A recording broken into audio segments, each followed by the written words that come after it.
Okay. Okay, dude, I made the whole thing wet now. This is okay. God, look at your lips. I know, I wish I could stick my tongue out and be like super creepy. You have really pretty lips. I need to screenshot this shit, bro. I'm sorry. I will. Do you get it? All right. I'm making Are my we kiss. recording? Okay.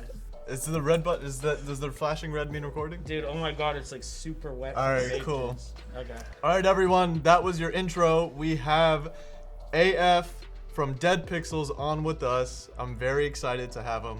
Hello, AF. It's Hey, an man, honor. happy to be here. It's an honor. We also have a very special member of the community, a good friend of mine, Bagel. Bagel. And and here we are. We're gonna have a great time today and chat and talk and whatever comes. It's a very special 420, which is why we may be smoking or not, and we shall see. So thank you, AF, for committing to coming today. We're very happy to have you. Let me move this mouse out of the way. I just hope I don't regret this afterward. I don't think you will. I think we'll be just fine. Thank you for having me. Yeah, no, absolutely. Honestly, like I said, it's an honor to have you. And yeah, let me start this off by telling you, and you know, we were chatting before the show, but now that the show is live, I want to tell you this quick story where I was on I was on my I was hanging out with my family, my girlfriend's family, and I had just gotten them all into NFTs, and my girlfriend's sister shows me a thing of this pixelated square, a black pixelated square, and she's saying, "Oh, these dead pixel things," and I'm here like just aping into Space Buds. It's like September. She's like, "Yeah, floor is like 150," and I'm like, whatever. I don't know much about it. She's like, "Yeah, there's this white paper," and she's like scrolling through it, and I'm just like, whatever. Who cares? And then a week later, I check my wallet, and there's this thing in there that says, "Dear Seriously? Dear Whale, we would like to." Oh my god! I remember that. Dear Whale, we would like to welcome you to the Pixel community. Which is genius. Honestly, it's genius that you did that. Dude, I was asking myself, when will that come back and haunt me? Haunt you? It's genius. What happened was you fucking called it. I mean, Dude, you probably said that when floor was wasn't me. 58. It wasn't That's what I was you? about to say. I didn't send it. No, it was like, so it went like this. We have in the DEADPXLZ Discord, just so we give a little bit of context for everyone else. In the DEADPXLZ Discord server, we have a group of moderators and prominent members of the community, which are called MVPs. So this group, basically, what they did after the white paper launched, they just screenshot and put a link and made it into an NFT and just hunted The whale wallet. Will Wallace, you know, and just sent it to them, and that was it. Oh my god. And I had zero knowledge of this, by the way, but it was like, to me, when they told me they had done this, I was like, yeah, dude, whatever, like, it's funny, you know, like, how can you get upset on that? And it's historical. Honestly, I looked back at it and I was like, wow, I have a piece of history. And then I saw it was fungible though. It's not non-fungible. I don't know. So I was like, right? Because then that makes it like no big deal. I mean, since I'm not sure about the minting policy, maybe it's clocked and maybe there's like 10 of them out there, so it could be a big deal. Okay, so since you are the developer of DEADPXLZ, that means you have a lot of knowledge. Can you pretend like I'm 5? What's the difference between a fungible token and a non-fungible token? Well, are you asking like the technical aspect or generally. Semantics? Both. Okay. Whatever comes to your mind first. CJ, kindergarten CJ. Okay. Yes. So the difference, obviously, when you look at the name, is the fact that the fungible is something which can be put together with something else of the same kind, whereas the non-fungible is unique, by nature.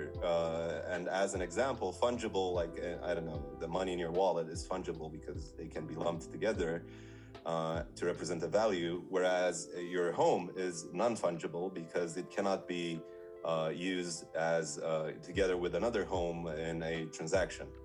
Okay. It is one of a kind, so to speak. So right, that specific makes it piece of land non-fungible. is one of a kind. Yeah, exactly. And your okay. home, your house, your everything. And yeah. then so why is cash fungible? Because there's so many of the same $5 bills?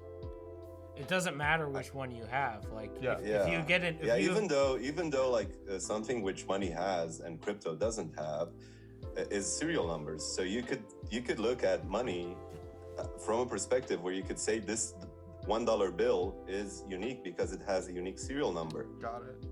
Attached to it. But that's more for like validity purposes and the Fed being able to control and determine that the currency itself is valid.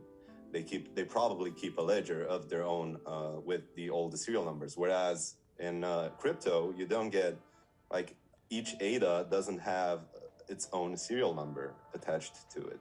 Right. So, but it does have a monetary policy, just like in traditional finance. So, right. So for example, that thing that was sent to me, it's fungible because there's literally 10 of the same exact ones, or however Correct. many. Yeah. I have a Correct. kindergarten analogy for you. Okay, let's hear it's like if you put drops of water in a river, you're not going to know which drop of water you have. It's like if you get ADA, you're not going to know, oh, I got this Right. one ADA from this person. It's all the Right. same. I got ADA serial Yeah. number 782437. Yeah, Right. you just see a value of how So much you ADA, have. right? So it doesn't have to be super technical, but ADA is fungible Yeah. because there's. correct. Got it. Okay. Okay. Cool. So obviously, every dead pixel is non-fungible because there's a serial number, or there's just a number of dead pixels, and they are all different, right? With traits and all that. There is no two the Yeah. same. Yeah. Okay. Correct. So there you go. Correct. Okay, very cool. So I jumped right into that, but I would love to know a little bit more about you, your background, how you got into developing. Did you go to school? Did you?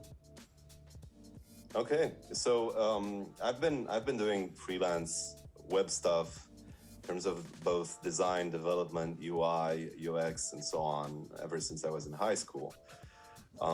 I started out with Flash back when it was owned by Macromedia back in 2006. That's a long time ago. What's Flash? God, I'm old. Anyway, All right. so that was like the first back when the internet really started booming. At least, I mean, here in Romania, where we got a lot of good broadband, and everybody in school was super obsessed and super into building, developing stuff. We were learning about HTML. We were learning about how to build websites, how to do this, how to do that, and I was fascinated with that, and I wanted to do that. So basically, what I did is, like, between the summer of the summer vacation between the 9th grade and the 10th grade in high school, I really got down to learning about these types of stuff, and I came to the conclusion that I really liked building stuff and making cool, usable things that people enjoy. So that was like the sort of the ignition of my career. Obviously, doing stuff in high school, naturally I had to do it for the school or for school competitions and stuff like that. I have a quick question. Yeah. What was one of the more notable things that you built? Because you said that people can use. So what was like one of the more notable things, or one of the first things that you built that you like loved? So the first thing that I remember building in high school was like this sort of software which is used in a classroom to as support for conveying a lesson. Right, so it was like, I remember it was something that had to do with psychology, and it was about imagination, and it's like I remember it so fondly, honestly. And I think honestly, I haven't spoken to my high school teachers in a while, but last time I spoke to them, I still remember it was being used the same software, which is like Wow. the Flash application with animations and explanations about the lesson. You know, it was some sort of a support for the teacher, support material for the teacher. The last time I spoke with that specific teacher, they told me it was still being used, and that was like 10 years after. So I love that. That's what I'm talking. Yeah, that's what that's what I mean when I say things that people use. You know. Very cool. And that was like the first thing, and then I started doing freelance stuff, and fast forward, I went to university. I went to a completely different field in terms of study at university. I have a bachelor's in economics. What made you want to but I kept pursue that as opposed to like developing? I mean, I guess I wanted to diversify a bit because there were the thing that I was doing with the web wasn't like super mainstream at the time. And is there a college course for developing? Could you go to do something like that? Of course. Nowadays there are. Back then, not so much. And you especially web didn't development. really feel that you needed to, which is why you wanted to diversify into something else. No, I've always been self-taught when it came to this type of stuff. So went through the college, then started doing freelance in the meantime. Kept doing freelance, got a job. I started with web design, then moved on to programming, then became full stack, then became a product manager. And here we are, like a lot of years, like 15 to 17 years after. Wow. Where Pixels has become my full-time job, because by the way, guys, I quit my job a couple months ago to go full-time on Pixels. That's amazing. That's amazing. For everyone in the back who didn't hear it, AF quit his job, his in real life job, to dedicate his new in real life time to DEADPXLZ. Yeah, exciting. That's amazing, Scary, man. but exciting. Yeah. Okay. All right. I just have so much on my mind. I don't even know where to start. But why Cardano? I mean, you probably saw so much money on Ethereum. Why Cardano? I mean, I had a lot of friends, and especially a good friend of mine who was like into crypto. He's been into crypto since like 2016 or something, and he was always talking about it. And nobody in our group actually paid any attention. I mean, they paid attention, but it was like, okay, whatever, blah blah blah. And me being a technical person and trying to understand how things work all the time. After getting enough of the of his conviction and him trying to bring me over into crypto, because he was always telling me, dude, you got it, because you're such a good developer, you do so many good and cool things in blockchain technology. And I was like, yeah, well, and I finally took the time to do my research. And I first, obviously, everybody goes for Ethereum in terms of development, and I researched that, and I felt like the space was, at the point where it would have been very, very difficult to actually, make a difference. Not necessarily because building you wouldn't build good stuff. It's just harder to get noticed on Ethereum today, where it was harder a year ago as well, versus getting noticed on Cardano, which was actually just getting started, especially in the NFT space. Yeah. So after researching about Cardano and seeing the famous Charles Whiteboard video, which we all know and love, I went full on into Cardano. I set up my stake pool. Set up my Cardano nodes. What's your ticker? Pixels. Pixels. PXLZ. Stake to PXLZ. and I've been running that stake pool since February of 2021. It was like for the most of the time it was completely unprofitable because we didn't make any blocks, because there were no delegators. But ever since Pixels, we're constantly making blocks now, so that's a cool thing. Good, congratulations. Yeah, I was super happy when we got our first block. I was beyond myself. We've been going on with that as well. It's more like of a side project. You don't necessarily get any perks or anything if you delegate, other than the ADA APY that you would earn by delegating to other pools. But it's just, I feel that if you're in the space, you should contribute to securing it as well, Right. in any way that you can. So it's kind of I feel like interesting it's a how- moral obligation for me to run my stake pool, regardless if it's profitable or not. Yeah. So Cardano kind of leans on their stake pool operators in a sense, correct? Completely. yeah, I mean, So it's they 100%. literally they launched this protocol, or they launched this whole program assuming people would come in, and they absolutely have, and there's never been a doubt. And the fact that I think the average person doesn't understand this about Cardano really shows a lot. People think that literally the stake pool operators are like a full functioning piece of the Cardano world, yet I mean, which they are, but they're all individuals contributing to this one amazing eco-friendly pie. Correct. And I feel like the protocol itself is still being developed. We're still learning stuff. We're still tweaking parameters. We're still adjusting to new needs. Obviously, you cannot factor in everything that is going to happen when you put the foundations, when you build the foundations of something. But the good news is that Cardano is fully versatile in that respect, and that stuff and parameters and certain key elements can be tweaked through governance, by the way,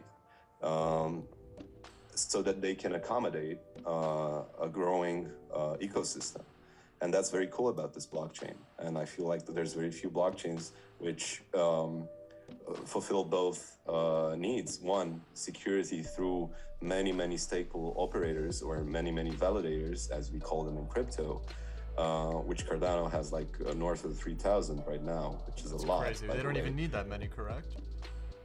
I feel like the more validators that we get, the more secure the network will become. Oh, okay, I see. And why is that? Why is that? Because it's like you, me, and Bagel agreeing on something versus 3,000 people agreeing on something. And then you, me, and Bagel saying that we're right versus 3,000 people saying that they are correct. All correct. So, yeah. I have a question. So, I mean, the thing that got me super into pixels initially was the drop mechanic. I was kind of... So you minted pixels? Yeah, so I minted pixels. I opened the website. I was like, this is super confusing. I closed it, and then the next day I opened it again. I was like, if I would have done this with like half of the things I'm into, I would have like never found the things I'm into. So I opened it and I started kind of dropping insta drops.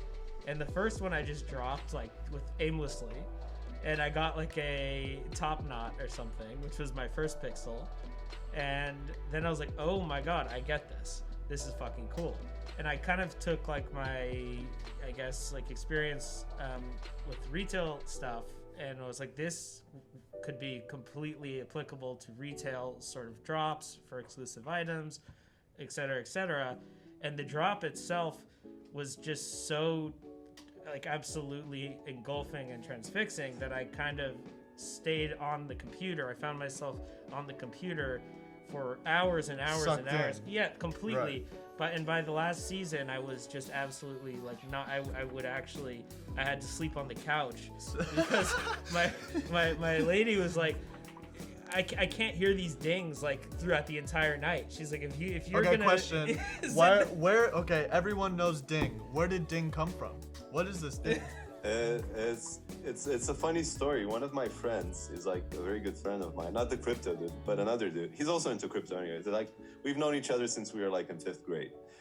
And he told me this funny story about Amazon when it was starting out, and Jeff Bezos having set up a sort of a audio queue each time they had sold a book, like in the very early stages. And that was like something that went ding each time they sold something. And obviously after a while they had to scrap it because it would go ding ding ding ding ding constantly. And that was the inspiration for that. And he told it to me like almost as a joke. Dude, you should add a ding whenever you sell like an item in your drop. There should be like an audio cue of that. And that was like the inspiration for it.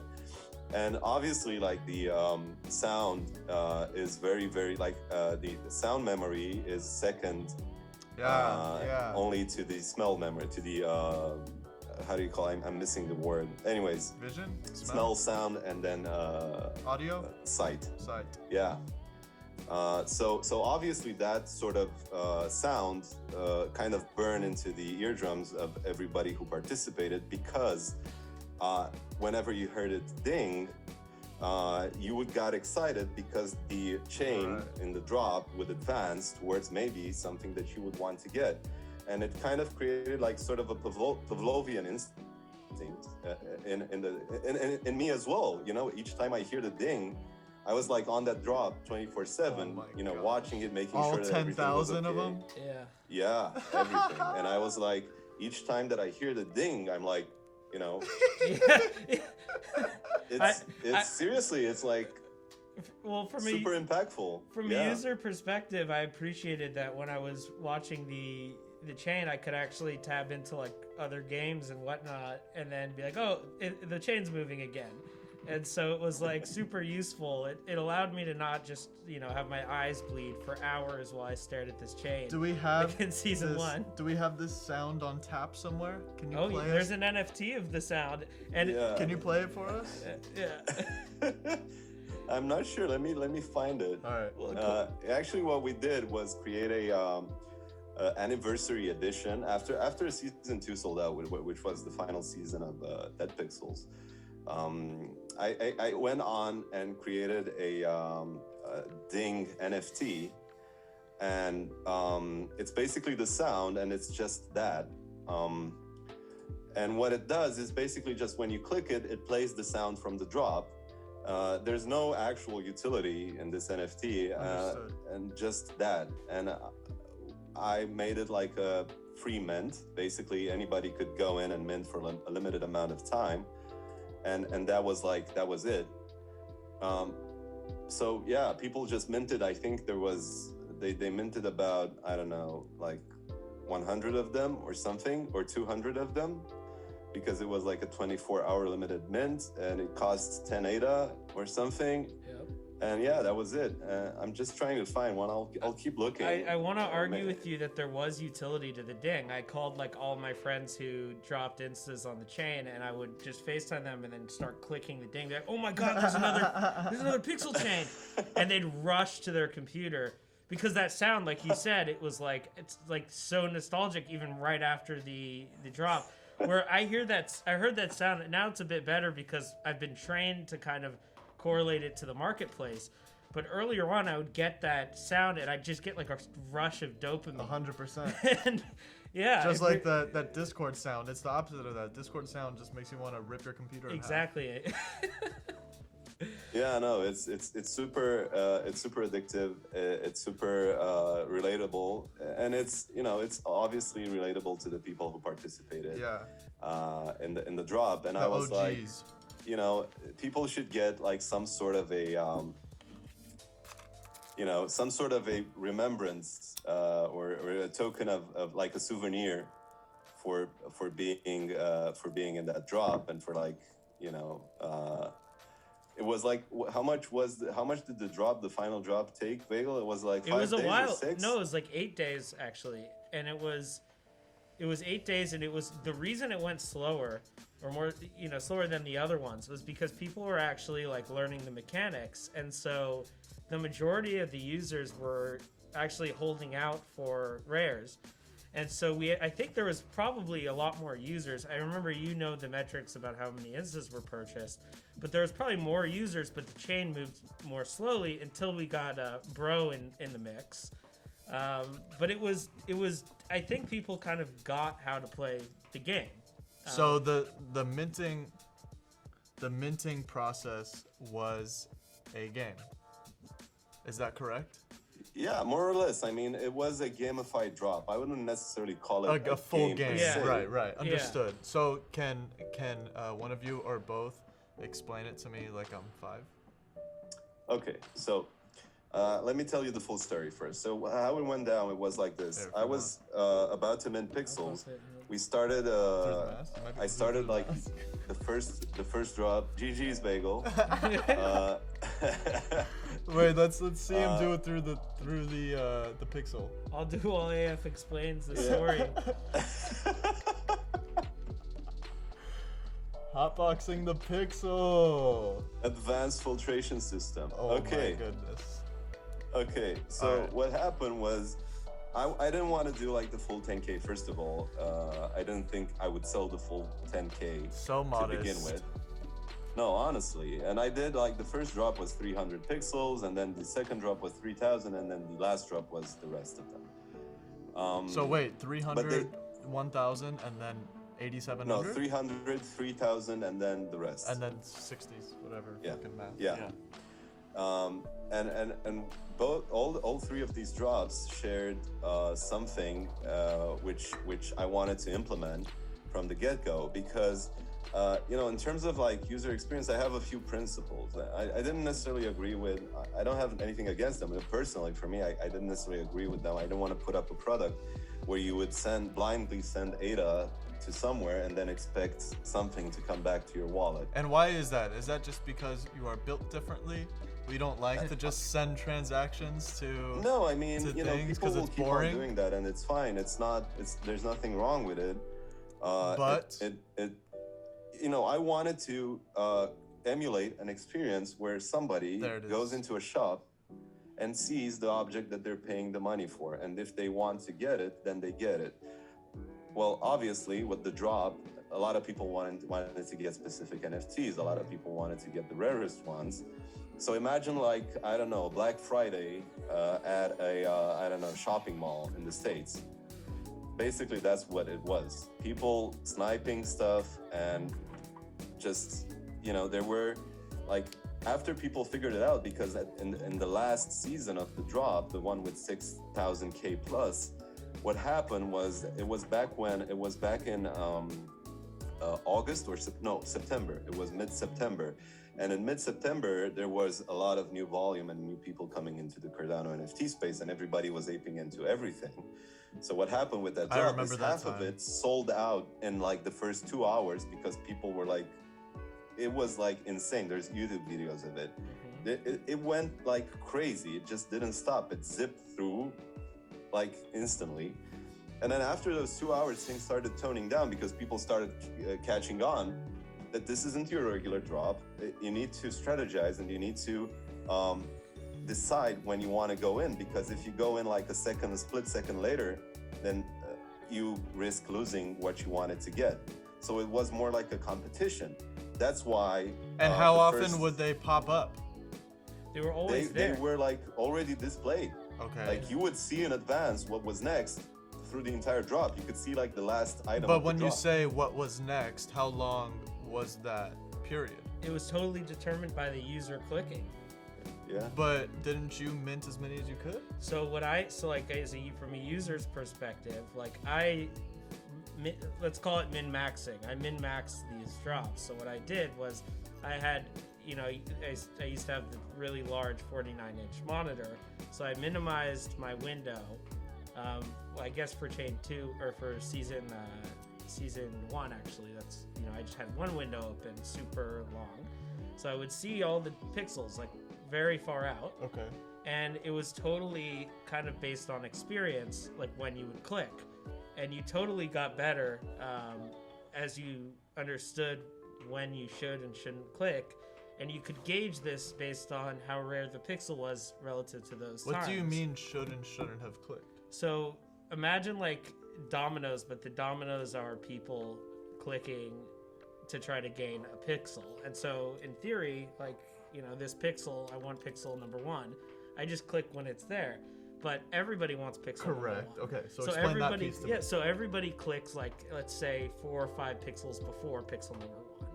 And what happens is you have to time it, so it's kind of like you see one domino kind of tilt over, and then you have to really think like, okay, I'm gonna click right now, or I'm gonna wait a second and then click right now, or whatever.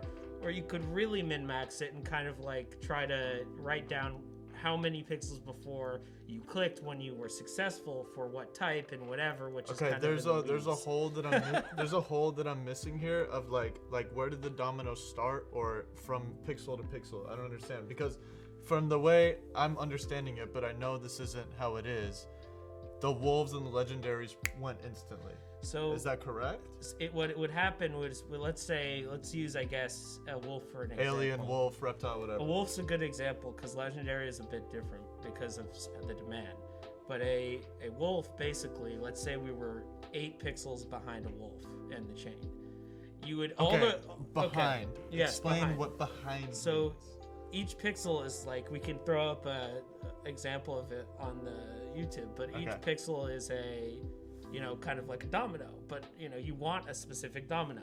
And so when you're 8 behind the one you want, or whatever number it ended up being, someone would start that domino effect, where they would click. So either an unwitty user or somebody who just wanted to get it. So there would be a shitty pixel, but right next would be a wolf. So everyone's watching that shitty pixel, waiting for someone to take it, and then domino to the next one. So if you clicked like a regular floor sort of pixel that was like if you clicked right before not even legendary, any rare, it was NGMI already, because there were people with worse connection, whatever. So it was different for everyone, by the way. But someone would click and kind of set off this domino effect, and then it was up to the user to determine, okay, I think this is probably the best time to click for the best chances. So for me, and what was the verdict? What did always end up being the best time to click? It was never the same, because there was different people. It was always like dynamic, because there was different amounts of users. So like at a less popular hour. So could we just say there was a lot of luck involved? There was luck, but also it was definitely no coincidence that the people who had been involved from the very beginning knew. Understood. Yes. Got it. Yes, and they could put things together where, like, okay, I think this is like, you would see the same names be within a few pixels of the chase pixel, let's call it. Okay. And it was no coincidence. Like, people would basically get used to it from sitting on the chain for hours. Yeah. That's amazing, Aya. How fun. So what was the ding? When you got it? The ding was when you clicked an instant drop. Yeah. So when you dirty dog. Yeah, of course that sound is gonna be nostalgic, because that's like success. It's like crack. It's like literally. I remember after it was crazy, because you could kind of like correlate it to the opposite of PTSD. Yeah. Like exactly. You'd hear that sound right after. Wow. And immediately you're just. Wow, it's really nostalgic. Wow. For somebody who was there at the beginning, like, I can correlate it to like the really nostalgic. You don't need to beat it to death, but I am curious how you came up with that concept. Well, as I told you earlier, I wanted to have. Okay, maybe because I didn't understand the game earlier, it was hard for me to understand. Yeah, no, I wanted to have everything as transparent as possible. That's why I pre-minted. I didn't. When you got pixels in the drop, you didn't actually mint them. They were already pre-minted, and the policy was logged. And you had to grab them. Right. Yeah. So what happened was, I wanted to do this. First of all, be super transparent to the users. What you see is what you get, sort of philosophy here. As well as create a fun experience, and that's what it ended up being. Obviously, so fun. not everybody was happy about I had it. fun, and I didn't even do it. Well, I could say, like, a lot of my best friends, once I showed them, started minting them, and in one occurrence, like, I actually was one after a vampire I wanted, which my buddy Speen minted. So I called him after. I was like, "You fucker, you took my vampire," but it was fun. I heard there was a case of cheating. How does one cheat on the thing? So I wouldn't call it cheating. Okay. I would say It wasn't cheating. It was basically what people did. And this was the second drop. This was fixed. This got fixed in the last drop. And also, like, a good advantage of doing multiple drops is that you learn to improve certain aspects of them as you go. So it's a big thing in doing like a more iterative process rather than like a full drop off the bat. And what happened back then was people actually realized that if they had created multiple accounts on multiple computers and then got their friends into minting together with them, they could potentially, get a higher chance of getting a higher click. chance. Yeah. but yeah, that was like mitigated in the third drop. But that's what happened. And it is what it is. At the end of the day, you know, you always get people who Totally. No, I mean, there's always gonna be try the to next exploit thing. There's always something. gonna be the next thing to try. Yeah. I also wouldn't But even. how do you it's mitigate? ugly. Yeah. How do you mitigate that? Well, you put in some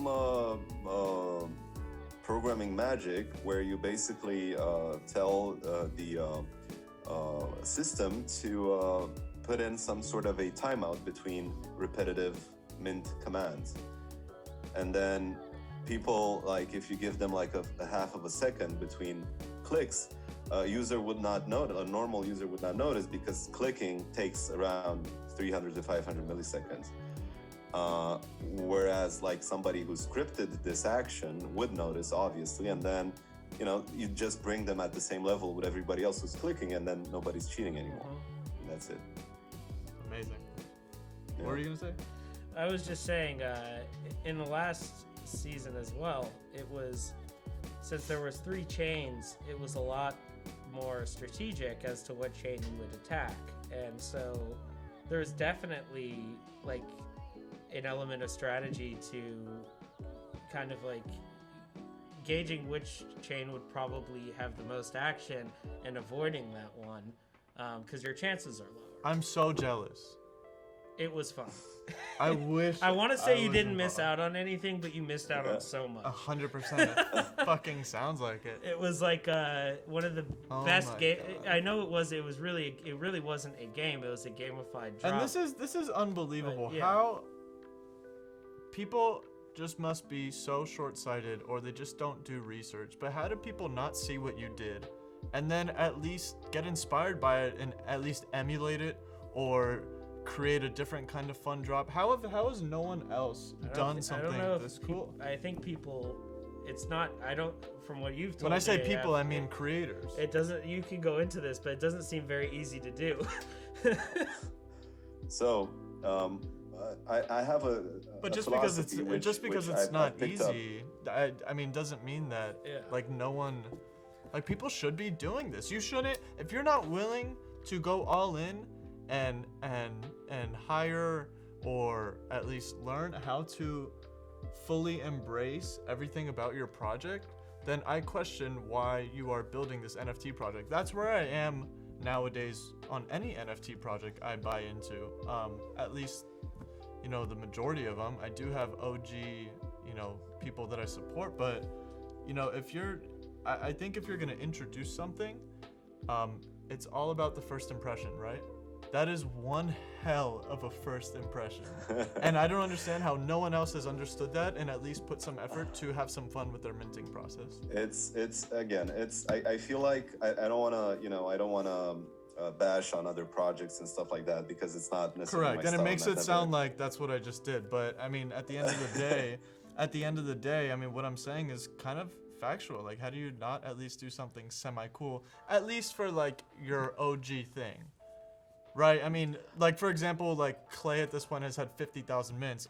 You know, no one expects them to fucking do 50,000 different fun things. But like, I think for the OG drop, I think for any project that plans on doing things like, you know, get people in that way, like, that is so cool, so cool. And I think everybody is probably resonating so hard with everything I'm saying right now, at least buyers, because how would you not want that experience for every NFT project you buy? Like, that is so sick. I'm done. Go ahead. No, I mean, there's a lot of innovation in the space regardless, and it doesn't necessarily have to do with the drop. I agree right. with the fact that it's a good way to make an entrance and to introduce yourself to the space. Especially when people, you know, when seeing that there's a problem, not necessarily a problem, but something you would like, you as a user do not enjoy and want to improve for yourself as well as for everybody else who buys into your product. And that's fine if you want to go that way. But I'm telling you, like, most people, most project owners are do not have the luxury of being able to do most of the stuff related to the project by themselves. And they have to manage teams, and they have to manage a budget, and they have to delegate said budget into specific places. Whereas you get to a point where you ask yourself, should I invest more in the quality of my art and spend the money on that? or should I invest more in creating a cool kick-ass drop mechanics, which everybody will remember forever? So I guess it's, at the end of the day, it's just, you know, these decisions where it comes down to people not necessarily being, having bad intentions or being lazy, just making critical decisions where they would delegate their budgets. That's a very more pragmatic, less emotional point of view than mine. And makes more sense. I mean, there's always an explanation behind anything. So. Okay, yeah, fair enough. I couldn't agree more. But how long did it take you to make that from start to finish? Like the first hours of work. The first drop was a bit scuffed because there was no Nami wallet back then when I did the first one, the 300 one, and you had to actually send the transaction. We still had the chain. You could see what you got. There was this like a similar mechanic, but you'd have to wait for like a couple of minutes to see what you actually got. Yeah. And with the introduction of Nami, we actually could do this in real time, and you could actually get connected in real time. Yeah. And it took from the first drop to the second drop, because the first drop, it had its flaws, and I wanted to make the second drop as perfect as possible. And I integrated boosts. You could get like a 10% discount for 20 minutes. You could get stuff from the vault, which was a separate thing, like with NFTs, and you could get them, you got these keys along the chain in order to basically incentivize people to keep, going at the mint, to not get them, keep them entertained and stuff. This is why I said it before in other podcasts or other interviews, but this is why I fully believe that DEADPXLZ will be one of the best games across all blockchains. It's about the little things that matter, and just hearing you talk. Yeah. I mean, it's about it's about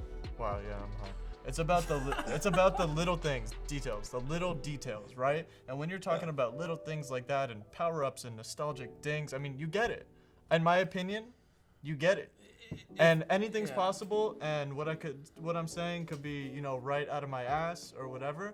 But if you're gonna bet on something, if I'm gonna bet on a game that's being built and that's at a very speculative moment in the market, right? Because technically right now with DEADPXLZ, quote unquote, like there's nothing to do other than click on them and interact with them, right?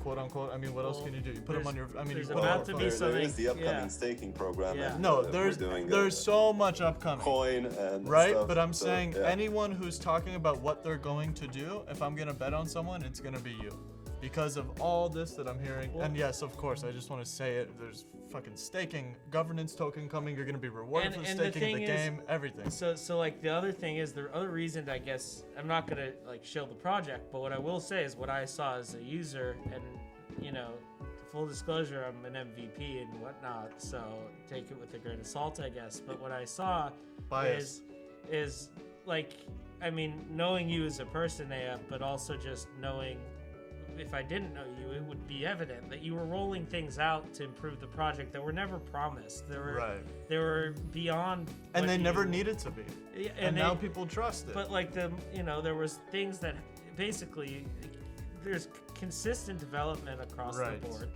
And then it's, from the very beginning stage, like it really wasn't like you included these things because, they're cool or whatever. Can we say consistency and communication? Yeah, and speaking to real gamers, I guess, from the beginning, it wasn't some bullshit, like fake sort of gimmicky thing. It was Speaking to gamers? Yeah, what do you mean by that? It's, if you kind of have played a lot of games for a long time, a good game versus a bad game, and a good game keeps you engaged the entire time through many different facets. And that's what it is. It keeps you engaged, and but the project as a whole keeps you engaged. Right. The project as a whole keeps you engaged. Yeah. Exactly. Just the community in the project keeps you engaged. That is literally the fascia of who knows. No one knows what the game's really gonna be like, other than AF. This guy. But yeah, but that is the whole fascia. That is the shell of this. Like, this is, I think everyone here kind of understands what I'm getting at. Just the engagement, the constant representation that we get it here at DEADPXLZ. We love you here at DEADPXLZ. We want you to play our game here at DEADPXLZ, and we want to have fun with you. And we will nerf stuff, and we will buff stuff, and like it's a full-blown thing. Yeah, it's actually it's unbelievable. Like looking back, this past year has been insane, and there's also a huge community behind DEADPXLZ, and people talk about the project, people hype, not necessarily hype up, but talk good things about the project, but a lot of people don't or not fail to see, but just sometimes leave the community out of the conversation, and I always like to bring the community back into the conversation. Because that's the bedrock, actually, the bedrock of this project. Never mind the mint, never mind the whatever else. That is the de facto foundation of this project. And it's a community that's being built. Like, okay, I started the server on Discord and the Twitter and stuff, but I'm not like constantly there to steer and moderate and stuff like that. And it's pretty much a free, we encourage free speech. We encourage talking about other projects. Yeah, you have a wonderful balance in that community, in that Discord. I mean, I want the people in the DEADPXLZ community to be successful in the NFT space, regardless if it's by buying DEADPXLZ or by buying other projects. Right. I want them to be able to learn about the space, onboard themselves into it, and not feel robbed in any way by bad investments. And I want to make something really clear. Those are your pioneers. Those are your the missionaries who are going out into the world and talking about NFTs as well, and that's how you spread the word. Whereas if you were to enforce only talking about your own project and just kicking out people for shilling other stuff, or for normally coming to you or to the community and saying, oh, look, I found this project. What do you guys think about it? What's the alpha on that? Should I invest into it? Did you research it and stuff like that? I mean, it's like many people have said it. There's a lot of knowledge base in the DEADPXLZ Discord. And I encourage people who just want to, you don't even need to have a pixel. If you want to hang out with some of the coolest people in the space, you just come hang out and just discuss project or discuss whatever else you want to discuss. The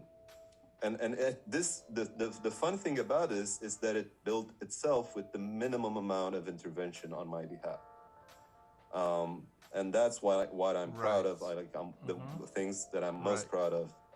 And you're referring to marketing or shilling, it's stuff like that. I'm talking about just people like you and me who want to invest into something and want to discuss it freely, like between friends, like not shilling or not aggressively promoting something. Yeah. Just what's your here I am real opinion on this. Yeah. So that's what's being encouraged in that Discord, and that's what's being that's what the conversation is at. And a lot of people have said a lot of good things about it, and I don't blame them. Honestly, I'm super happy. Hell yeah! Now. Rep your set. Seriously. I wanna make something clear from earlier, because it's been resting in my mind. When I said earlier, like right now, there's nothing you can't do anything specifically with your pixels. What the point I was getting at was how early it is, and how strong the community and how much they believe in you and DEADPXLZ, and how much the community understands DEADPXLZ as a whole. And I'm trying to say it's early. I'm trying to say it's still very, very early, because we haven't even eaten yet. We're still waiting at the restaurant, happily commingling amongst each other. And AF's just in the kitchen I promise, we're cooking the best shit here. Yeah. And then what you're doing is we got the metapixels. So what's that? That's you gave us a Wagyu beef taco before the actual steak.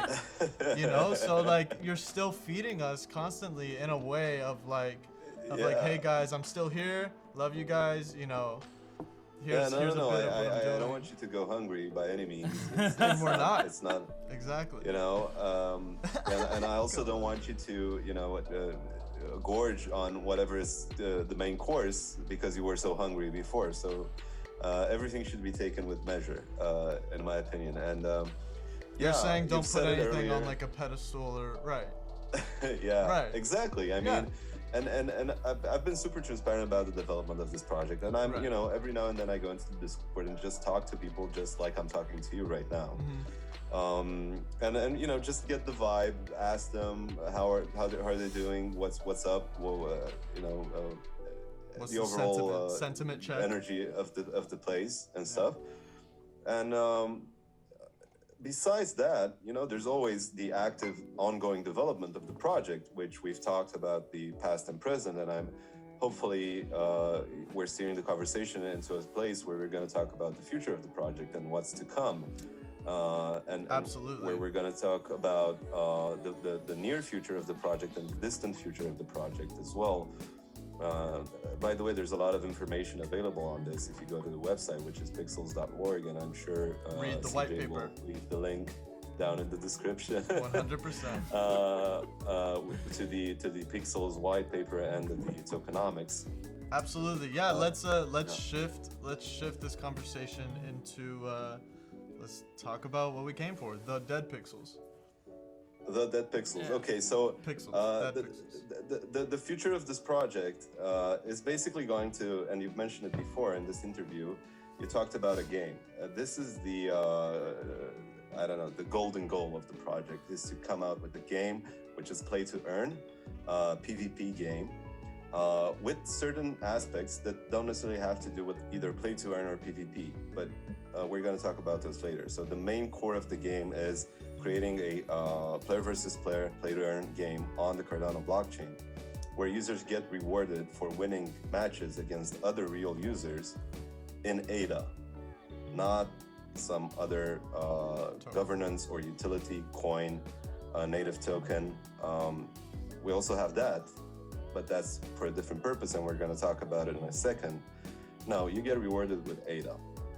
Now, the other sides of the game, there's a bunch of stuff that you'll be able to do, and these features are going to be rolled out gradually, because I like rolling out features gradually, because that gives you the necessary space to improve on what you are doing. I don't want to roll out a behemoth.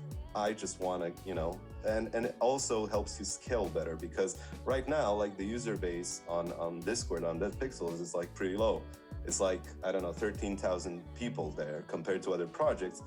And I know, you know, whatever, but there's 13,000 people are real people. There's not been any bot or anything paid for that thing.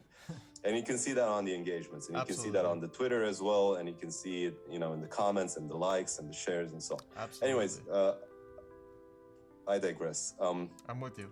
You're good. So there's the PvP aspect of the game, where you get to build, or forge as we call it in pixel slang, your army to play against another user. Right. So and like building your for character ready for war. Exactly. Yeah. Customizing your pixels, like Right.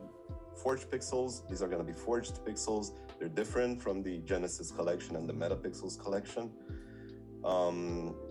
So that's basically what you're going to do in the game. One of the things that you're going to do. We are forging them with items that are actually traits of the dead pixels, correct? Of the collection, right? Correct. And the part of the ADA that you are paying to forge them goes to the Genesis collection holders of those traits. So people who hold the Genesis collections of dead pixels will be able to claim rewards, ADA rewards, based on the in-game activity that they don't have necessarily to do with. And part of that ADA will also go towards the prize pool of the game, in order for the game to be able to sustain its economy on its own and pay out the winners of the matches, of the PvP matches. And absolutely zero ADA of that goes to the developer, by the way. So Wow. It's a completely, you know, fair split between the community, the holders, the original holders, and the people who will want to play the game. Now, besides this aspect, we've added some extra stuff. So this was the original version of the white paper, and I think it's the original version that you got airdrop to you in your wallet. Totally. And do you mind if I ask now, one quick question before yes, we move on to that? Yes, go for it. So that ADA pool, none of it goes to the developer. So how how do you, is your incentive merely owning pixels yourself? And I do own in full transparency, and I've been transparent about Totally. this. I do own pixels. I own 136 of them. Not as much as I wished to own. oh, Honestly, 1.4% of the collection, not enough. You beat me by like a little over 10, bro. Yeah, no, I participate. Yeah, but you have like way better pixels than I do. The by zero, the way. the zero at dead, bro. Yeah. No, that was the only one that I really kept out of the drop, which is actual logo of the project as Totally. well. And that was the only one that I kept out of the drop for myself. The others, I just participated in the drop and dropped them. And I was so Which bad, is- by the way. I was horrible at it. You weren't as good at So horrible. at playing your game as you were making it. Yeah, no, I no, love no. that. That's super. That's the yeah, point. That's super true. Yeah. So your incentive is literally when the game when the game has a lot of users and produces revenue, because you hold pixels, you will be rewarded just like everyone else. Correct. Anyways, there's also the royalties that you get from aftermarket sales and stuff, but that applies to everyone. Correct. Everyone else. Every project as well. So my incentive with regards to the game itself is purely based on what I hold and the drive to build a kick-ass product, which is like the biggest incentive that I have. 100%. Aside the financial 100%. stuff. So we were talking about PvP, right? So besides PvP, you're going to be able to do a bunch of other stuff in the game, which has to do more with the GameFi aspect. I mentioned the token, right? And coincidentally, the token is going to be, or is already named because Ding, it's already been minted. Ding token. So yeah, the Ding token and the Dingonomics or tokenomics are available on the same website, pixels.org. You're going to be able to stake Ding in game in order to earn APY. And by staking certain amounts of Ding, you get access to certain tiers of the game where you would not normally have access if you wouldn't have staked that specific amount of Ding. This does two things. First of all, incentivizes people to stake their Ding, which brings Ding off the market, which by economic Correct. laws, obviously, we all know what happens. Correct. And the second thing is that it also rewards people who actually get to hold that specific amount of Ding by providing access to them to be able to earn higher ADA prizes by participating in higher tiers of the game. Okay, I have questions to break that down and Go for it. Take that in chewable bites, digestible bites. So to break it down for the majority of users, can we break down staking? Can you tell us why Cardano, really quick, you don't have to go too into it, but why proof of stake is what it is and like why it works and what it even means? Like why does that support? So there's different definitions of staking and different manifestations of staking on Cardano. The most common one is the one that everybody's used to, where they used to staking their ADA to a staking pool and earn APY on that.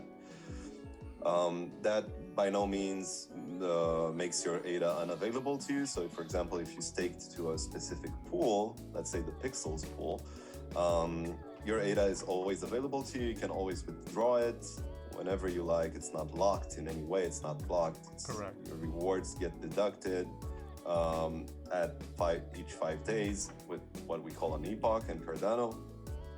And that's like the most common form of staking on this blockchain. Then there's the DeFi form of staking, where all sorts of new tokens, native tokens on Cardano came in and said, all right, we want to launch an economy on this blockchain with our token. In order to be able to incentivize people to hold this token, we have to reward them somehow. And how are we going to reward them? Well, by sort of emulating the same mechanics that Cardano uses, but within our own application, where we get people to sort of take that specific amount out of circulation, but not necessarily, because there's also locked and unlocked staking in DeFi, so you could say that it's always available to you or not for a period of time. Depending on which But it's the same kind, principle.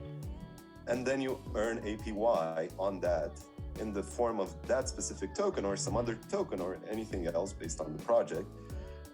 And once you do that, you are incentivized to stake more. And that basically what that triggers is a lower circulating supply of that specific token, which in turn and then the burning question, scarcity. Okay, got it. The burning question that I think a lot of people have is like, what does staking mean? How is Cardano's network able to pay me out? Like, who is paying me out? And like, what is staking? Is staking merely just proof of I'm willing to put my ADA here, or does it actually serve as fuel for the network? No, so there's the different things that you mentioned here. So there's the proof of stake, which is the consensus protocol of the blockchain. It's basically how the blockchain determines how the blockchain incentivizes people to secure it. By paying, as we mentioned earlier, there are stake pools on this project, or nodes, which validate transactions. These nodes, if you get a bigger stake delegated to you, you get bigger rewards from the protocol, from the actual transaction fees that are being paid with each transaction, right? So that's the incentive for people who are running validators on the Cardano blockchain to keep running them and to be successful at it and to be fair players, because they're getting paid in ADA and fees. Now, this is completely different from actually staking, because when you actually do stake, that doesn't mean that you're a validator per se. It means that you are delegating your ADA towards somebody that you either like or trust or appreciate, or I don't know, it shows that, I don't know, they've been profitable in the past, their APY is good, and you want to maximize the APY that you're getting on your ADA. And the staking in DeFi on Cardano is completely different, because it doesn't have to do necessarily with ADA, it has to do with the native token of that specific project, which rewards its holders in the same native token. So what Pixels is going to do, if you stake your DING, you're going to get rewarded in DING as well, based on the amount that you stake within the game. Besides the rewards that you're getting, you're also getting access to certain exclusive features of the game that no one else, or not normal people who don't stake, don't have access to. When you have an X amount of DING staked? Yeah, exactly. And like, like the, I guess let's call it like like you're saying, DeFi staking, like those mechanisms are super useful to kind of get people to onboard in different aspects. Like in the case of like DEXs, that's how like LPs work, is you're basically liquidity pool. Yeah, so you're essentially like giving your liquidity to the exchange for them to actually use it to pair with, to conduct trades. And in return, you're receiving like their native tokens. And so how is Cardano able to afford paying people out forever? Is it on an exponentially decaying way? It's actually inflationary, Cardano. It's a lower rate, a lower inflation rate. It's actually, I don't even know how to say it. It basically, the total circulating supply, the max circulating supply of Cardano will be unlocked, I don't know, in like 50 years or something, and it's slowly getting dispersed into the ecosystem. Right now we're at, I think, 33 billion, and the maximum is 45 billion ADA, which can never exist. ADA cannot be burnt, so. But I'm saying that 12 billion discrepancy, does that exponentially get lower and lower? No, the fees are paying for the validators. The transaction fees that you're paying whenever you submit a transaction. The fees pay the validators. They also, the only other purpose, that's the kind of cool thing, is that the fees not only pay the validators, like the stake pool operators, but they're also like, they're to kind of protect against protecting like, against DDoS. DDoS. Yeah, exactly. Basically.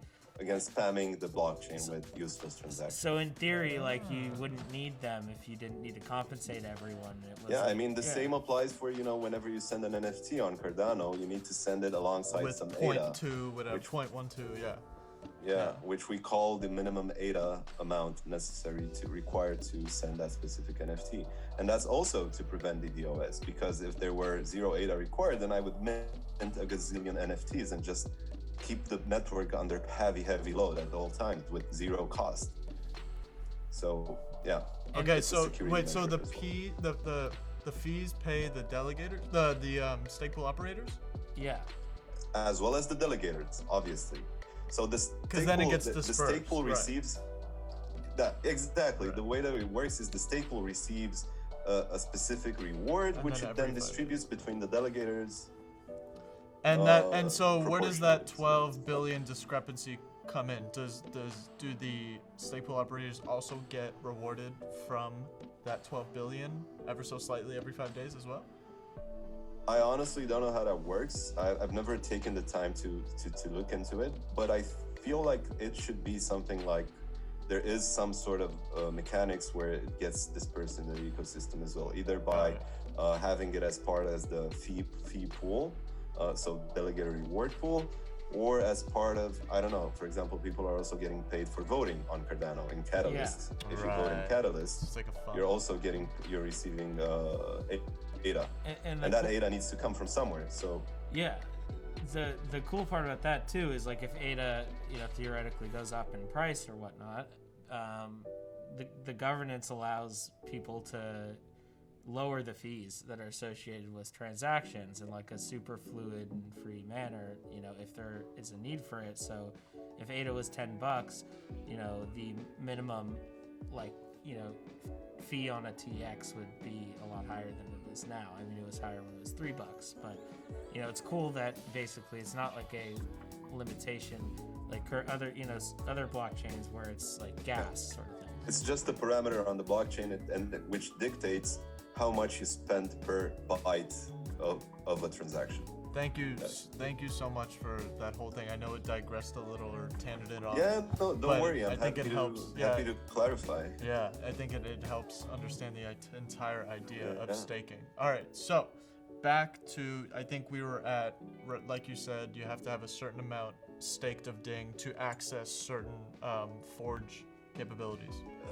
Yes, exactly. What we call tiers in the game. So the Tier. tiers are basically levels of access of these specific either attributes or I don't know other features of the game which you would not have access to, and then you get to play against other users who are part of that more exclusive, so to speak, circle for high rewards, as well as getting rewarded with Ding for staking. And that's another part of the game, and the final part of the game, which is going to actually coincidentally be the first part of the game, the final part that we're going to talk about, is the Pixels Bootcamp, which is going to be the first phase of the Pixel Wars that is going to be rolled out, which is going to allow users to just forge for ADA. And also receive Ding for forging. So it's going to be a limited amount of time where users can actually are incentivized to forge and receive Ding for that forging activity.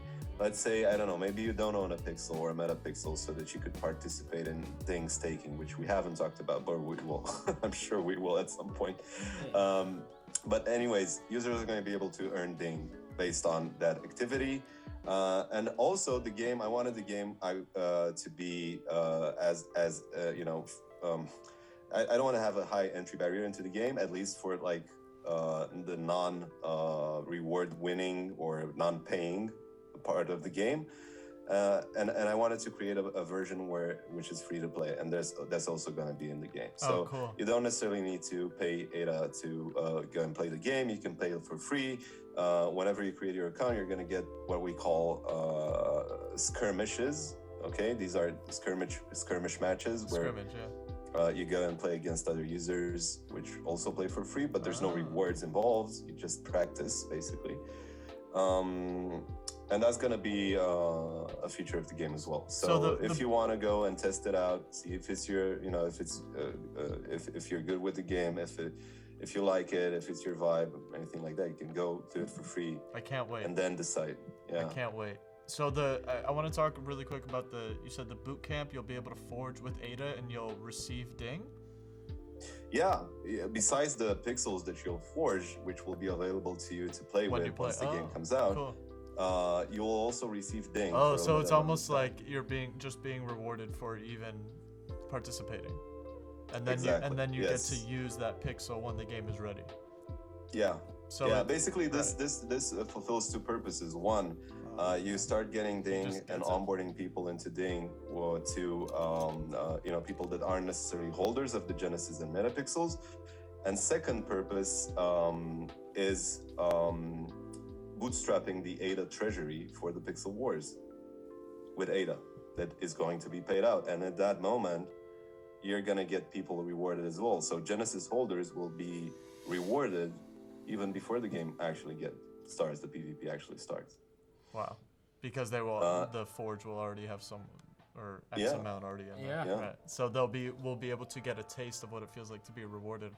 Yeah, I mean, when you go through like the latest white paper and you see the fluidity of the entire system, it's like very well thought out and beautiful because it's designed to run constantly and not run out of ADA. And I think how you put it another time we spoke was as long as there's two people willing to engage in a battle, there's going to be rewards for a player, etc. Yeah, exactly. The only moment that the treasury will run out of ADA rewards to pay users is the moment that there's not going to be any users eligible to play. That's it. Which means there's only one user in the game, which is, hopefully not something which will become reality. Another thing that I wanted to mention, and that's the last thing that I'm going to say about my own project in terms of shilling it. Sure, please. And it's not necessarily shilling, it's just we spoke about the game, but before the game, there's going to be, and we spoke about Ding, which is the governance and utility token of DEADPXLZ, but we haven't spoken about the upcoming and the closest to us thing that will happen, which is the ability the people holding DEADPXLZ, Genesis DEADPXLZ, and Metapixels will have, which is to stake their NFTs in order to get Ding for free. So you will be able, there's going to be a landing page, you'll be able to connect your wallet.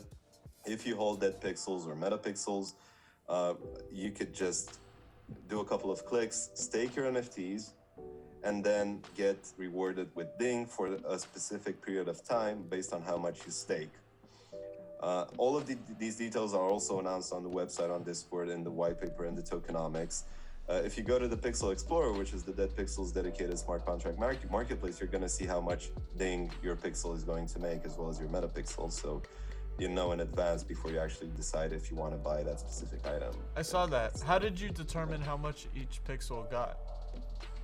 So it's a formula that I used based on all of the types of rarities that a pixel has. So there's the type of pixel rarity, which we know we have dead, reptiles, vampires, wolves, aliens, and legendaries.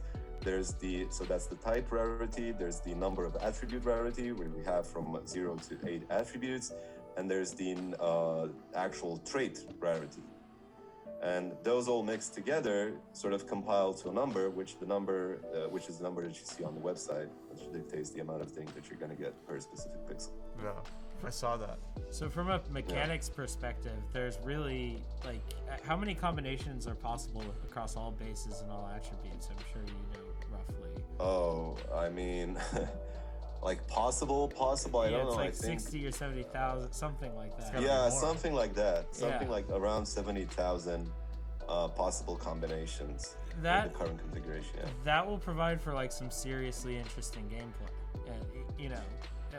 Correct, combined with and it- not to mention that people can actually forge the same pixels. I mean, you can have the same as I have. It doesn't have to be unique. Yeah. I'm It's sure not going to there's be unique, in every so- game there's always things people gravitate towards, so it'll be Yeah. very interesting Yeah. to see. But the metas will be like really hard to uncover, which is like The what? like the primary best way to approach the game to kind of min max whatever you want. The best strategy that Yeah. you could do Oh, based on current mechanics. Yeah. I see. Like I imagine for sure there'll be times where somebody kind of cracks the code for a certain combo. And that's then I'll really have good. to nerf it or something. Well, everybody else will Yeah. then start using it too. But yeah, it can be nerfed and buffed, and it's awesome. Yeah, no, the cool part is that you can actually engage in what I liked about working in this space, which I've never had because I've been in like corporations for the bulk of my professional years. You don't actually get to speak when working in a corporation. You don't actually get to speak with your users. You only get to speak with your users directly only by organizing these focus groups with another third-party company, and not even then do you get actually to communicate with them. There's a dude who's conducting the research for you. Well, here I just have to open Discord, and that's it. I'm in touch with my audience. That's like one of the most invaluable things that people don't actually, Yeah. So it's super valuable, and feedback is always welcome, and people talk about all sorts of things, and I've gathered a lot of feedback and a lot of useful features integrated within the applications of the DEADPXLZ ecosystem based on feedback from the community. And now that we're going to have Ding, we're going to be able to actually vote on those decisions in a future. Like the way that I'm seeing the future of this project years from now is it's going to be more or less something which is self-run by the governance by governance of the community. Right? There's little to no intervention from the custodian, which is myself at this moment. So that's the dream, so to speak, and that's where I want to steer this project. Besides, creating a kick-ass game and doing like a good experience and making people happy and making people wanting to come back and always leave with like a positive feeling, even if they lost. You know? So it's very interesting how you've been able to create this community and balance it so well in terms of keeping hype to like a contained area. So you said you don't have any moderators in the Discord? Like legit? We do. Okay, We do. I'm one. Sweet. But yeah, I mean, every time I hop in there, like no one's like freaking out, positive or negative. It's just like, we're rolling. It's steady. It's calm. It's nice. And like you said, it's controlled to the point where you can even take feedback from your own community. Like that is amazing. Yeah, I couldn't agree more. Right, not too much to the point to where it's centralized, and not even too much to the point where it's like fully up to the community. Like you still have say in everything, but you really care about what the community says. Of course, I'm not building stuff for myself. I'm building it for them. Right, exactly. Like one thing that like what you just said, CJ, kind of made me think of is like just going back to, you kind of spoke about this a little bit before AF, but the open dialogue that's encouraged within the community. It's kind of like a safe space to talk about projects, and what it ends up becoming is like a sort of like thoughtful place where people feel like they can actually, they're not going to get banned because they're discussing another project or whatever. But there's a lot of really interesting and fun discussions in there, and so it's authentic too, because there's always AF's not like a super stubborn, from what I know about you. You're not like a stubborn dude. Like you're always willing to kind of do whatever it takes to create the best product. Put the product first, and it's kind of proof. The proof's in the pudding. I mean, where we are so far. But yeah, I just I think that it was very. It wasn't an accident that you encouraged all of this sort of thoughtful discussion and open dialogue. It was, it was a smart move from a developer perspective. It just seems like such a steady, fun, non-rush journey from start to finish. Yeah. Yep. Yeah. And it's not stopping anytime soon. Yeah, just gonna keep going. That's for sure. We're gonna keep riding. Yeah. Wow.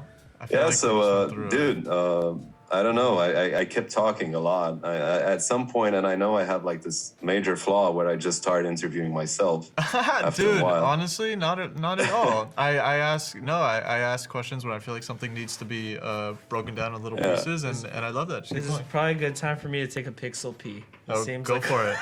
Go for it. Take a pixel pee. It comes out in squares. Yeah. Yeah, it's super painful actually. You don't want it. You don't want to see what it's like. That's funny. But no, no, thank you so much. And at the end too, you were like, oh, I don't want to shill. I didn't feel like that was shilling at all. I just thought you were representing and explaining what's next.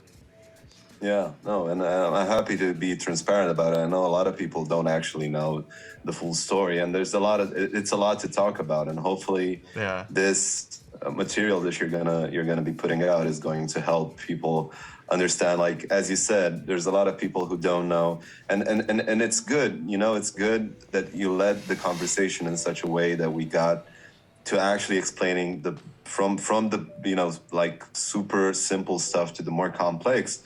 Because after a while, I sort of get lost into, and I assume that people know what I'm talking about, but they don't. And you're right. Yeah. They should be explained from the beginning. We need to sort of frame it in a way so that everybody understands it. Right. So I hopefully, we did a good job at that. And thank you for asking me to explain it like you're in fifth grade. That is super helpful. Oh yeah, man, honestly. absolutely. I'm floored that like you're able just now to see like how I purposely kind of led that conversation. I naturally just wanted to start at the ground floor and just like kind of ease into it. And like you said, frame is a perfect way of putting it, because this whole thing is we're painting a whole picture, and yeah, we got to create the foundation for it. So yeah, that's absolutely, that's my goal here. That's my goal here having you on, because I know from personal experience, dead pixels, excuse me, dead pixels can be a little overwhelming sometimes if you are not familiar, or you don't know, or you're like, wait a minute, is it just a profile picture? Oh, it is far from a profile picture. Yeah. It is literally, I mean, just watch this whole video to understand what it is. I'm back, bros. But yeah. Yeah. Right. I heard you guys while I was walking back over, but what I will say is people underestimate the power of like just the fact that these NFTs, everything else aside, are the first interactive NFT on Cardano, but like they hold weight, like they really do. And it's something to keep in mind. Like people kind of hone in on the value that you can accrue from the pixels as far as valuing them, and kind of throw the actual rarity of this super early mint on Cardano that was the first of its type kind of by wayside. So, keep that in mind, I guess. That's my perspective. I kind of think that the art, which is simple art, it's more about the weight it holds in the vibe. What happens is, at least for me, is that once you understand the amazingness behind it, you instantly appreciate the art. Because it's not about the squares, right? It's just about like, there's just some, once you understand it, instant nostalgia. You just get it, you click on it, it does something. Now we have, I think the metapixels were, I want to use the word genius move for lack of a better term, but I just love how it brings them to life. You get to just feel the nostalgia, just to scratch more with every pixel, and then you actually start to think, well, wait, how does the Donald Trump hair look? I love that you think of it. Look in the thing. How does the loose hoodie look? How does the crown look? What did I was really excited to see the loose hoodie. I was excited I have an alien with a loose hoodie, and I was really excited to see how that looked in beautiful pixel, in 3D. by the way. Why, thank you. Congrats. Yeah, thank one you. Of the best for sure. Bagel called me when that came for sale. And he was like, dude, did you see the pixel that came on the market? And I was napping.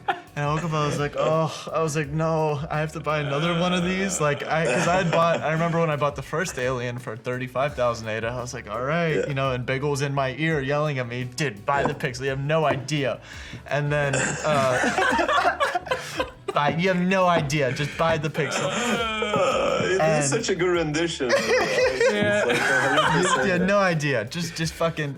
And so he called me on that one, and I go to look at it, and I'm like, oh my god, like loose hoodie with alien. It's a sexy for 150, and you know, obviously 150 was way above the all-time high, or 3 times the all-time high. It was 3 times the all-time high. And I was like, oh my god, you know, but it doesn't really, in terms of rarity, get more rare than that, other than a legendary, or there's a tight hoodie alien, but I mean that's just that's practically legendary at that point. Well, it speaks to also the thing that you just said, which was 3x all-time high. It kind of speaks to the diamond hands of pixel holders as well. There you go. Because there's so many people, you know, not so many because they're rare, but there are many people who have, you know, pixels that are of this value, or close to it, and they're unwilling to go below that. Like that 150 was really the lowest. It was a really crazy 24 hours because I had bid 100K from a new wallet or just, I don't know, one of my many wallets, because I didn't want anyone to know it was me. And so I bid 100, and everyone was tripping like, yo, 100K, I would take that in a second. And then you have fucking, I think it was like the Arthur J guy. He was like, he said, I saw it was Sonny Cardano's pixel at that point, and I didn't want to say anything because then it would totally ruin my 100K bid. And I saw Arthur responded to him like, don't you dare take, he said some shit that was totally out of favor to me. He was like, don't you take it, this is laughable, blah, blah, blah. And I was like, oh my God. Yeah, bro. I was gonna say the individual who ended up letting it go for 150 was like adamant that like he wouldn't take it an A to less. Like he was, after I think he thought about it. He was close. He was from the sentiment that I saw on Twitter and him kind of just like, I saw he even wrote like, I have to go take a walk to think about it. I saw he wrote that or something. I was like, oh, I might get it. And like it's totally like I mean, the thing that I think is awesome is like that individual has a really nice collection, and so people, you know, myself, like I haven't been able to bring myself to sell a single pixel. I think I'm the extreme on the spectrum, NFA, by the way, but you know, you become kind of like attached to the vibe, I guess, that's set by the it's like how do you justify, if you understand pixels, how do you justify selling it with everything coming up? You can't.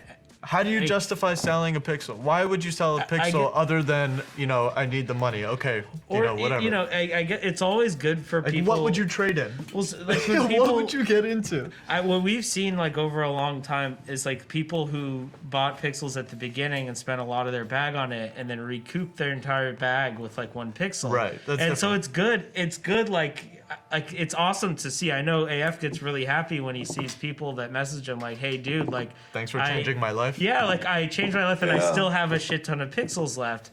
So it's like, I think also the people who do let go of these, they provide for growth for the entire project. So it's like.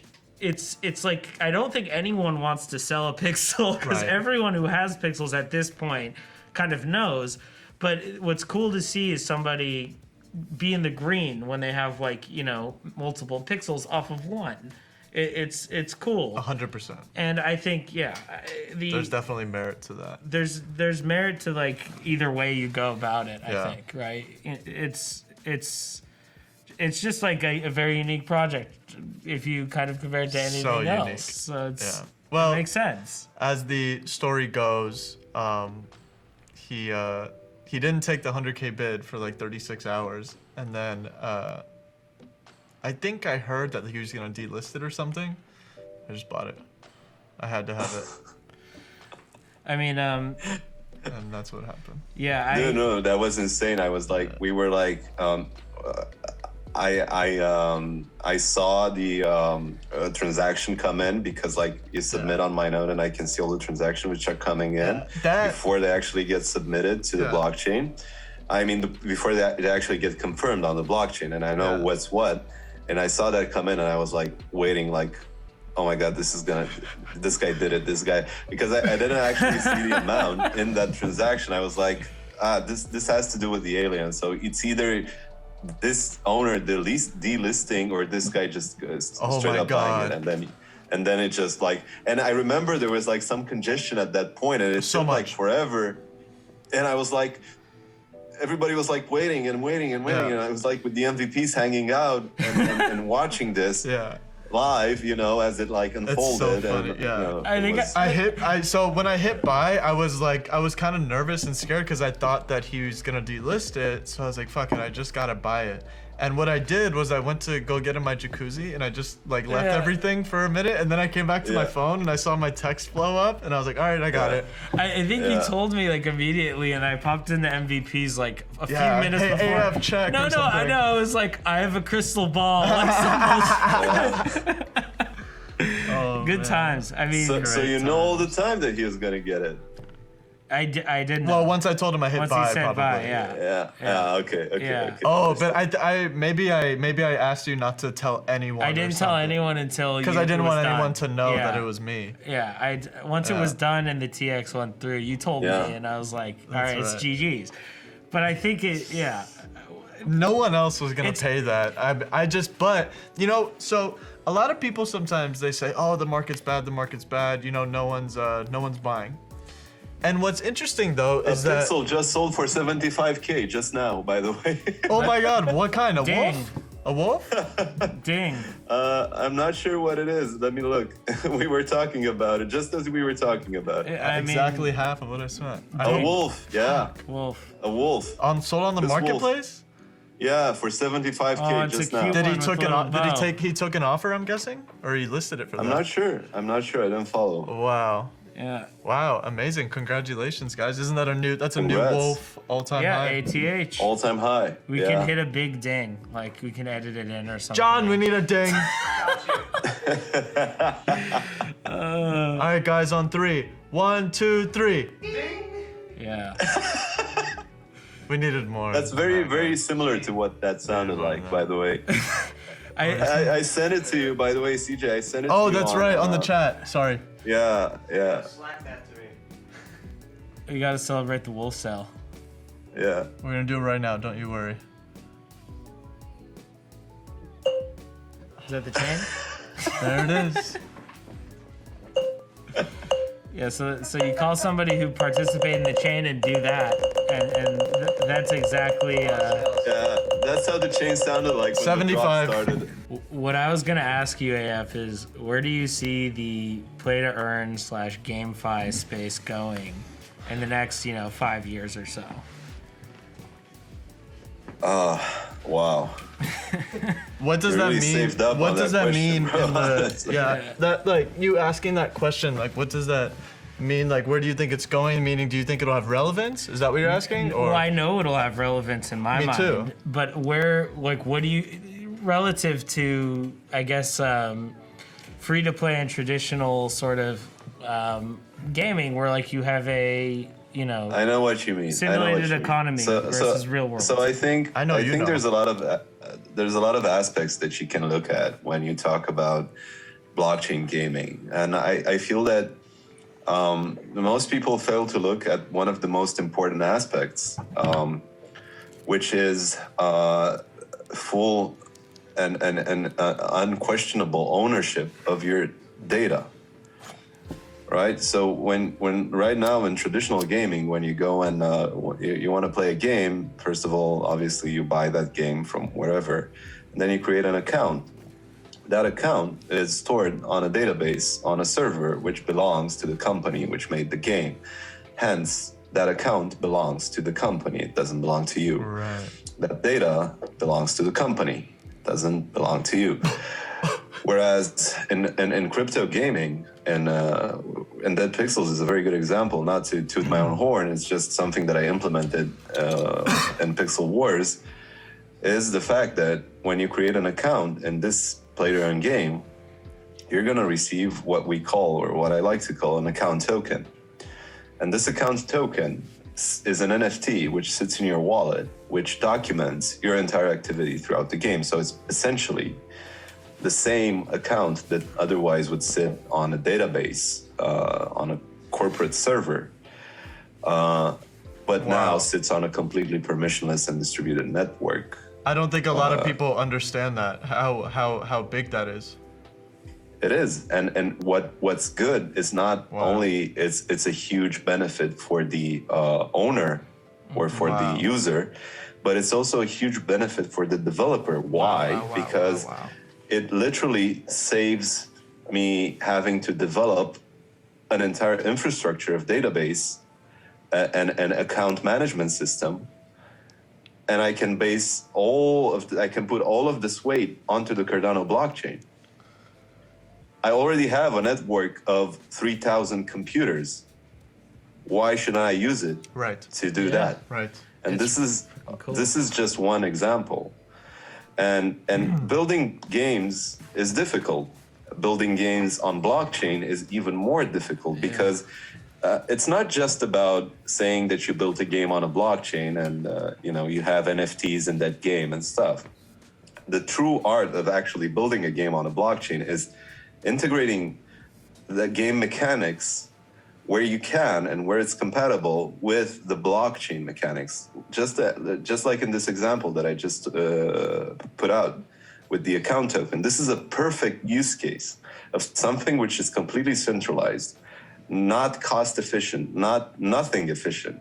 It doesn't benefit anyone. It's a huge cost burden on the developer, and it's a huge I don't know. I don't even know how to call it. Not necessarily a security risk, but something that you pay money for as a user and don't actually own, per se. And it just solves it, like right out of the box. The way that I'm seeing it, like in 5 to 10 years from now, most of gaming's authentication infrastructure will be laid out on a blockchain. Holy shit. Because it's better. It's like a It's better. derivative. It's another derivative of this decentralized crypto world. Yeah. It's like giving real ownership to the players. But it also is like, for a developer, it's like the best thing you could ever have. It's amazing. Exactly. Yeah. It incentivizes innovation. It makes your life as a developer way easier because you don't have to spend that much time on not necessarily boring, but stuff which is has already been done before, which you all need to do regardless in order for your game to run. The infrastructure is already there, so you can focus on innovating and you can focus on doing cool stuff rather than wasting energy and resources on stuff that has already been done before, but there's no better way or alternative to do it. So that's just one example, and I'm sure there's a lot of other examples of how the gaming landscape will be changed by crypto. And I'm not talking about new games which will pop up on the blockchain, but I'm talking about mainstream AAA game developers turning to the blockchain for solutions like this one, for the blockchain architecture, for the way that it's being built, and for the costs, infinitely lower cost than it costs to actually run a database, a centralized database. Yeah. So do you know what it's gonna look like for Pixels in terms of accounts? Like, what if I lose access to one wallet, but I got so far in the game? Or does it not work like that? The only way you would lose access to your wallet is you would lose your wallet key phrase, passphrase. That's the only way. Has that ever happened to you? True. No. No. Yeah. No, that's that makes sense. It's on you as a, you want to have something which purely belongs to you, Right. and you are in charge of that data. So- You need to protect that data. So then that brings me to my next point of just how much of a derivative this is. This is literally the gaming area. So when you try to show crypto to boomers and older Yeah. people who don't fucking get it, Yeah. you kind of show them the idea that, like, hey, decentralized banking, Yeah. right? You get full ownership, blah blah blah blah blah blah blah blah blah, so on and so forth, about how it's yours, it's yours, it's yours.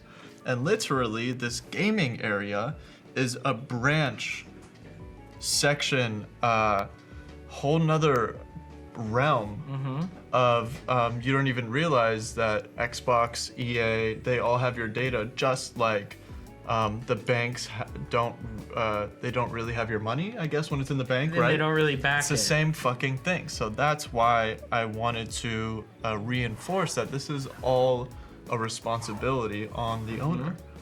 And this is the same exact thing of just decentralized gaming, decentralized finance, right? DeFi, Yeah. decentralized GameFi. Yeah. No, it totally is. So there you have it. If you lose your seed phrase, not only do you lose your ADA, but you lose your progress in the game. And It's your own. It's a extension of like you.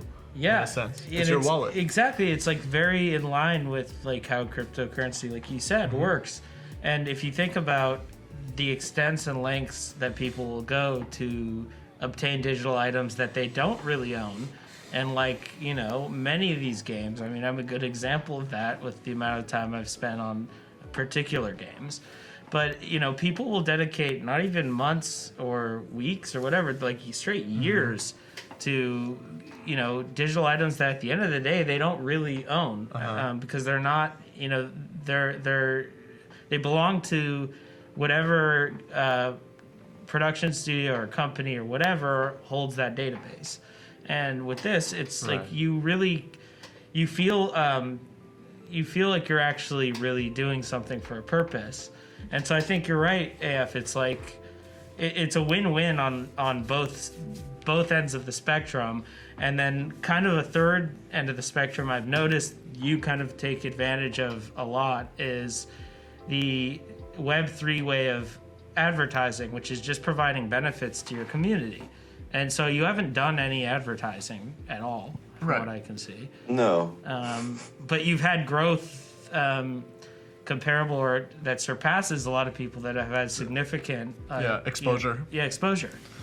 So what, like, as far as that goes, like, what do you think is your tactic there? Yeah, I agree with. I mean, I have been turning down marketing offers left and right. Some of them actually legit. Most of them, as you know, most project creators probably get, is spammy stuff on Twitter, on Discord. Yeah. But regardless of that, as you mentioned, Bagel, and you put it quite nicely, traditional marketing, in my opinion, is not as effective in the crypto space as it is in the real world, or in the traditional environments where you would use this type of strategy. It's very difficult because the only like decent use case that I would see where traditional marketing would come into effect quite nicely in terms of the crypto space is actually onboarding people, right? So as we've seen with a lot of other major projects on other blockchain, they've used real world events or other stuff that has to do and ties into the real world in order to spread awareness about their project, and indirectly they're spreading awareness about NFTs in general. And I feel that that is a good thing for the overall space, and I completely am 100% behind that. So I wouldn't say if there would be like a super smart marketing campaign where we would run pixels in a very smart way and a very true to the philosophy of the project, that would potentially onboard new people into the space. Because of that, that would be amazing. It's just that, as you mentioned earlier, providing benefits to your holders, it's just like, seeing somebody get, I don't know, two different types. You get a brand of car and the other person gets another brand of car.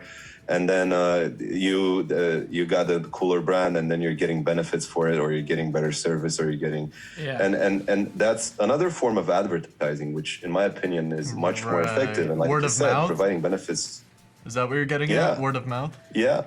Word of mouth, and seeing that people are doing well, like seeing somebody who's holding a specific NFT doing well, just by holding it, or it's something which attracts new people into the project because they want to be that guy as well, and everybody wants to be that successful person. So, and I'm not talking only about, you know, resale value or potential bag value here. I'm talking also about, you know, other benefits that you provide to your users, like exclusive content, like early access, or, you know, all sorts of stuff which doesn't necessarily have to do with a financial gain, but has to do with a certain status that you gain by participating in that specific project. Tying it back to something CJ said earlier, like when you try to educate people who aren't educated in blockchain tech or cryptocurrency at all, it's kind of like there is a space for, I guess, traditional marketing, like you said, and so that's kind of like the only space I see for it. And then kind of word of mouth, like you were saying, is the way that people who don't, you know, access that marketing are onboarded by seeing, you know, other people win. You know what's interesting too is that when you just leave it up to word of mouth, you get to see if what you're building is really relevant, rather than, I guess when you do traditional advertising, you're almost kind of doubling down. Like, let's say you have something terrible, but you're getting so much exposure from all the advertising that you're doing, you're getting like a false sense of what you're doing. Yeah. Thus, you're just like, you just keep going with this shitty idea. So what's amazing is that when you leave it up to word of mouth and it actually works, you get the like strong kind of idea that, all right, what I'm doing is relevant. And now, when we want to dabble, if we want to dabble in traditional advertising or whatever the phrase was that we were using, it's gonna be, not only is it gonna be good, it's actually gonna be backed by something. We're not shilling something empty. Yeah. Right? You're not shilling something that is like, yeah, I hope you guys buy it. I mean, that's why I'm spending so much money advertising. Yeah. But when you have word of mouth, it's like, yeah, we're advertising because we want to. And if you don't join, we don't give a shit because we have so much word of mouth. Yeah, or like, we want you to join, but Right. It's more of like a, rather than an advertise, like, hey, join us, it's more like a, hey, we're here. If you want to, we're welcome. here. Exactly. Yeah, I couldn't agree more. Exactly. Very well said. That's kind of exactly how I feel. Pixels. Pixels.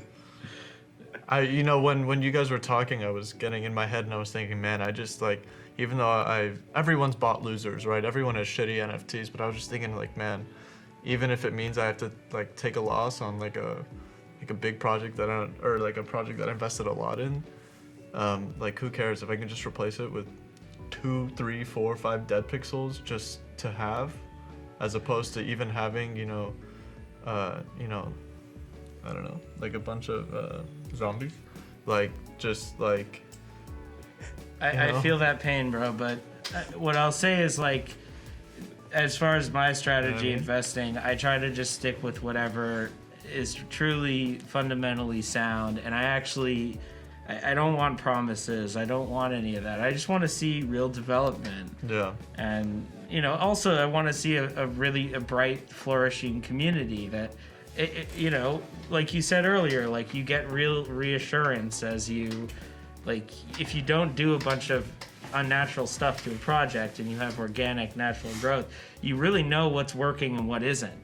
It's kind of like a really good gauge, especially. It's a more in tune gauge. Yeah, and especially with KF saying you have Discord at your fingertips as a developer. It's like the new age. Yeah, and I was also thinking a little off topic, but I was like, oh shit, all my land, a utility for all the clay land, assuming it is popular, I could literally be letting people advertise on my land. Yeah. And I can monetize that. Yeah. Total off-topic thought, but yeah, thought about that. Wow. Well, yeah. I was gonna say something, but Go for it. I kind of think like Metaverse land is kind of headed towards that, where the advertising is gonna be. That's like the realm, right? That's the world. Yeah. Right. It's cool, but I think it's a different sort of. It's a huge can of worms to get into. What is your opinion on that can of worms, AF? Not like on metaverses. Just metaverses, yeah, in general. I have no opinion on that. All right. Fair enough. I'll leave it at that. Alright. Everybody can I mean- draw their own conclusions. Even if that's cool, but I think that's a fair thing to say too, because it is a very speculative thing that I think a lot of people are unsure of the use or the outcome or why people are even doing this. But I think Nobody knows. Nobody Right. knows. right, and everyone has these ideas, but even the ideas just sound like, all right, well, do it, and then like What I can believe tell it you when we is see that it. from a technical perspective, it's going to be very, very difficult. Even like, it's hard for me to fathom, and I'm a developer, the lengths that you would need to go to in order to create a product which is a metaverse, which makes sense, and has like a sort of right, I'm also talking like a product manager right now. right. It has like the unitary sort of vibe. right, Okay, I have a metaverse and everybody's wearing their own avatars, but do the avatars, I mean, if Right. you're wearing a pixel and he's wearing a buds and somebody else is wearing a clay, if you put those in together, they're different styles. You need to make them in a way that even if they're different styles, like if I put on a pixel mask, you put on a clay mask, and Bagel puts on a Space Buds mask in the real world right now, it's not going to look weird because it's the same sort of universe that you live in, and Right. it's not weird. It's like, you're going trick-or-treating. It's not looking weird. But if you put it in a video game, and you preserve the art style and you preserve everything about it, it's just going to be like a lot of random stuff which doesn't make sense together. So I guess the trick to metaverses and the secret key to a successful one would be, or one of the secret keys to a successful metaverse would be on, cracking this specific thing. Like, for example, if you guys watched Ready Player One, they did a tremendous job of creating a cohesive environment there, where you have elements from all these different universes bundled up together in the same space, but they make sense. They look like they're from the same they're from like the Star same Wars, world, Star Wars. Like everyone's part of Star Wars. Exactly. Universe. Yeah. Exactly. So, I mean, I that's see. the most difficult thing to pull off, in my opinion, technically at least. And Well- in terms of standards, in terms of like, if you want to keep it open, you want to bring people over, you need to, you need to let people use their NFTs as avatars. Mm-hmm. How do you define those standards? How do you make other users adopt those standards? It's an insane race to actually getting to It is an insane viable race, and I metaverse. will say that just reminds me of, so I'm not sure if you're familiar, but Clay, they had their first land drop, and I think maybe more is coming. I don't know why, I don't know when, I don't know how, but their thing is music. They love music. Their ticker before their Clay stake pool was music, and their whole thing is all about festivals. They like the Coachella vibe, whatever, Burning Man, you name it, like stuff like that. And those festivals and that vibe is all about diversity and welcoming and drugs and loving, hugging, having fun. So I never thought about it the way you presented it, and I really like that. It really shed some light. But what's really interesting about that is that at a festival, like, you do kind of welcome all diverse kind of people, and then thus that is a I don't know what the word is I'm looking for, but for lack of a better word, like, solution to what you're saying. Like, you could show up with any mask you want, Yeah. and it's a festival, and we're all happy and vibes and stuff. It also speaks to, like, I think that was a good position for them to take, because the metaverse concept, like, really Is overwhelming, and it depends. It relies on, like, a network effect. Like, the largest network is going to win as long as they have all these other elements that you guys kind of touched upon, tied in. You're not going to get like this huge network and then have a slightly better version of that huge network that has a much smaller network effect to actually exceed the other or even come close to it. So I think as like basically they're super tailored specific metaverses, or Right. the largest metaverses are the only ones that are GMI in my opinion. Yeah, well, it's interesting, right? I mean, like the way you said it is that when you create a metaverse, you're creating a whole fucking planet, Yeah. and it's like, how are you gonna do that? And I think that's kind of what you're saying. Yeah, it's definitely difficult, and it's definitely hard to. I mean, you see a lot of people going on to making metaverses, but I feel like people aren't actually going to, because the definition of a metaverse is basically, first of all, there's only one of it. Yeah. Which encompasses all of the others. And then second of all, that you can do virtually anything there, whereas the things that today's projects are proposing are by definition something a bit different, because you won't be able to do anything in there. You will be able to do a certain specific type of activity. But okay, people call them metaverses, whatever. It's for lack of a better term, or for a more precise A more accurate term term would probably that. be like play to earn MMORPG currently. A lot more catchy. Yeah. Yeah. There was something. Oh, so speaking of verse and area and all that, I'm assuming, I think I heard in your AMA, I listened to it earlier today. I heard that there's like gonna be backgrounds for certain pixels. Yeah. That sounds yeah, pretty there's cool. Gonna be, so this is a cool feature, which I thought of adding in. So what's gonna happen is, you know how there are 5 species in the game, the dead being the basic one, like the most common one, and then you go up through the reptiles, vampires, wolves, aliens. So each of these species, or bases as we call them internally, Bases, yeah. are going to feature a background, a arena, as we call it, right? An environment where they will be able to, where the battle will take place. And as a user, you'll be able to gain access to this environment, like for not by spending ADA. Like the default one is the dead one.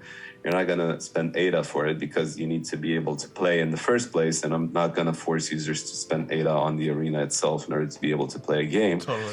But what is going to happen is there's going to be another 4 arenas, which will correspond to the other bases.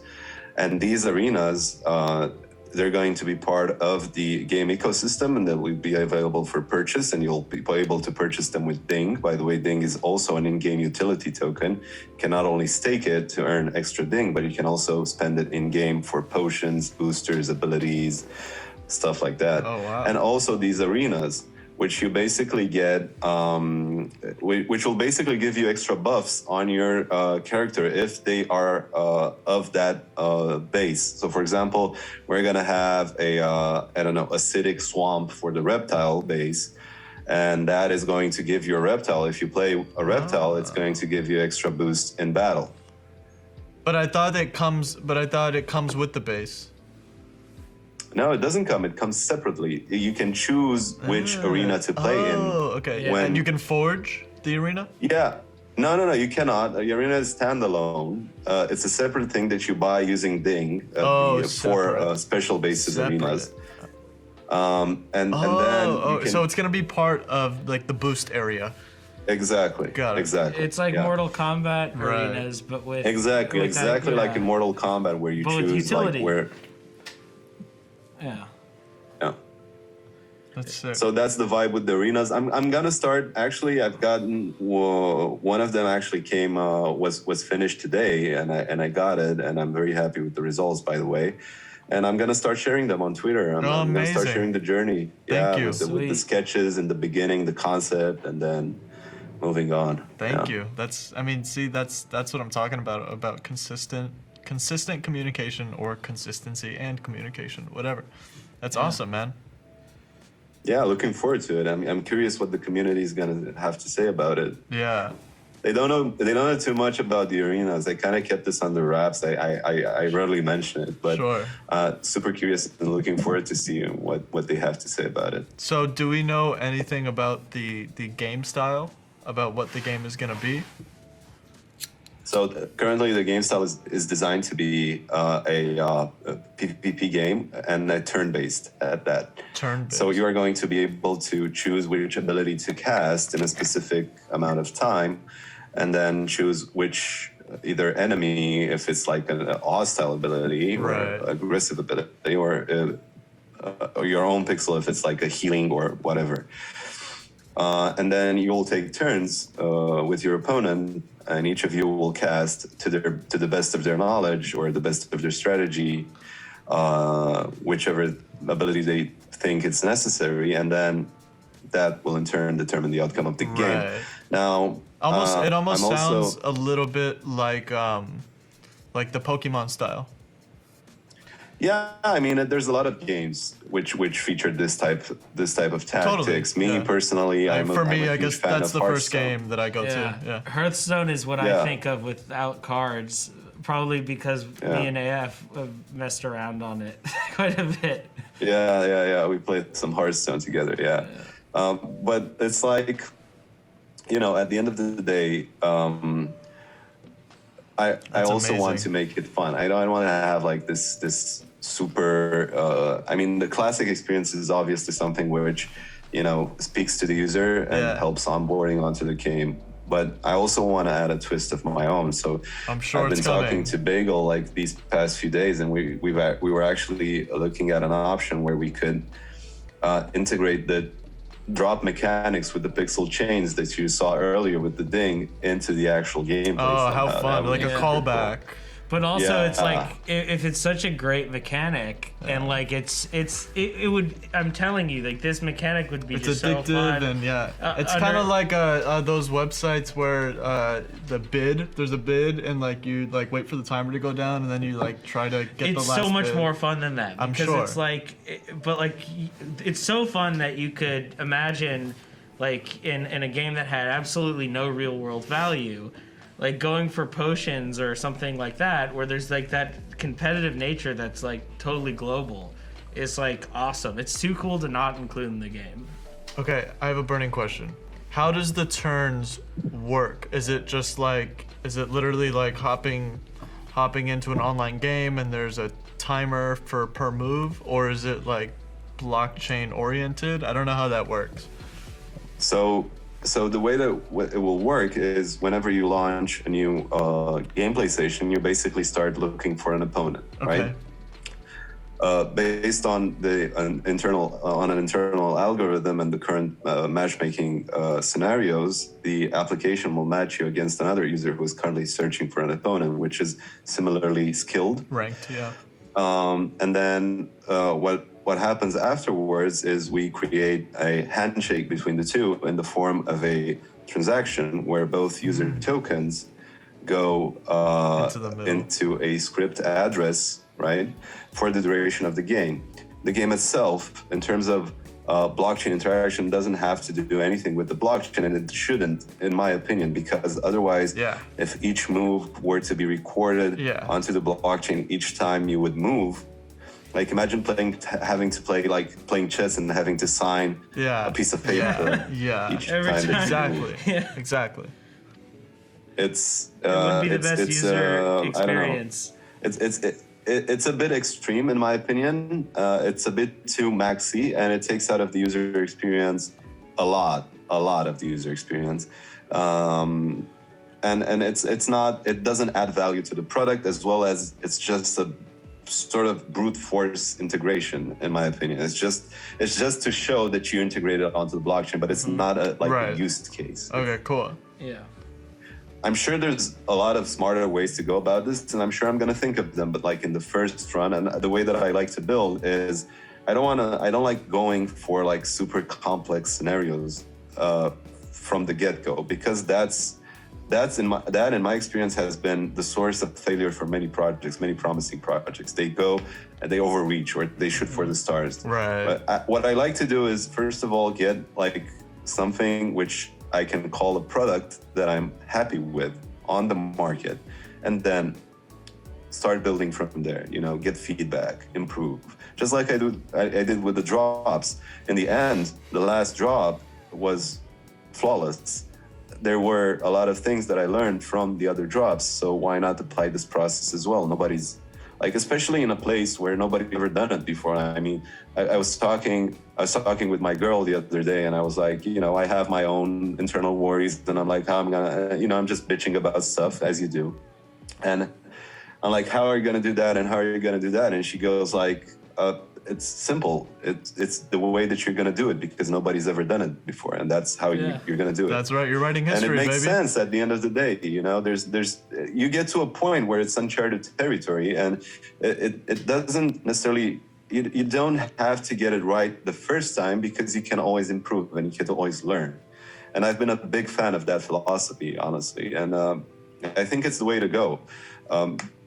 Blockchain is a bit more difficult, because if you mess something up in terms of handling users' assets or money, you create a smart contract which turns out to be flawed, and you cannot take that back. It's super difficult. I think it's very important to maintain the mindset of there are no mistakes. We just always improve, and learning is inevitable. It always is. So absolutely. That being said, obviously there's a lot of aspects which need to be considered, like security aspects, like stuff that has to do with handling actual users' ADA, which needs to be looked into. Thankfully, that is not part of the actual game mechanics. The payment of the rewards happens after the game and is dictated by a different body of the overall system architecture. So it's just, the sort of end credits, equivalent of an end credits for a game. Everything that I've said in this whole conversation, everything positive that I say, AF, you fill in the blank where anyone could possibly say like, oh, but what about that?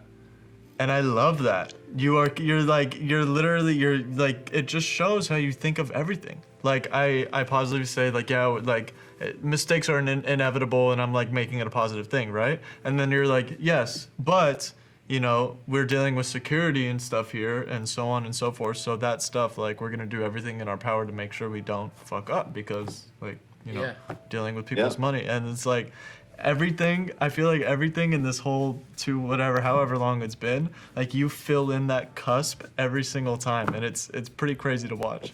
That, like, I don't know, just that the way the conversation keeps having that same pattern, and it shows that you're thinking of everything, in my opinion. Or, I mean, again, not to like over exaggerate it and like, put pixels on a pedestal or you on a pedestal, but again, if I were to like bet on any human or whatever, like, it's a lot of fun to converse with you.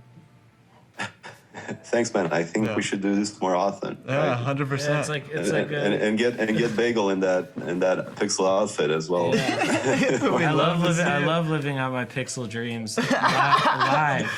This is in real life. Yeah, I love it. This is me. Totally. I'm a pixel. All right. Well, yeah. I can't wait to have more of it, especially as the time goes on and there are new developments. Absolutely, and I'm totally looking forward to that. And again, it's good. I'm sure it's going to be a pleasure, and I love the vibe on your show. I told you even before we started shooting, it's something very cool, and you have a cool team.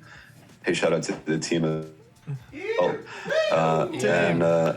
shout out. And shout out to you guys, to ECJ and to Bagel for making it over there. It's a blast talking to you guys, and looking forward to meeting you in real life. Hell one yeah. day soon, I hope. And shout out Cardano. Yeah. Shout out Cardano. Shout out to Cardano. Who the fuck is Uncle Sam? Yeah. Yeah. All right. Do we want to exit on that note? On that very positive note? I mean, if everybody's okay with it, I'm good with that. Yeah. If you want to add anything else, or like, you have a plug or anything? I don't know. Just go for it. No, I guess I want to remind everyone, if they're looking for a stake pool, Stake to Pixels pool. If you want to learn more about Dead Pixels, hop right in their Discord. We'll add that as well.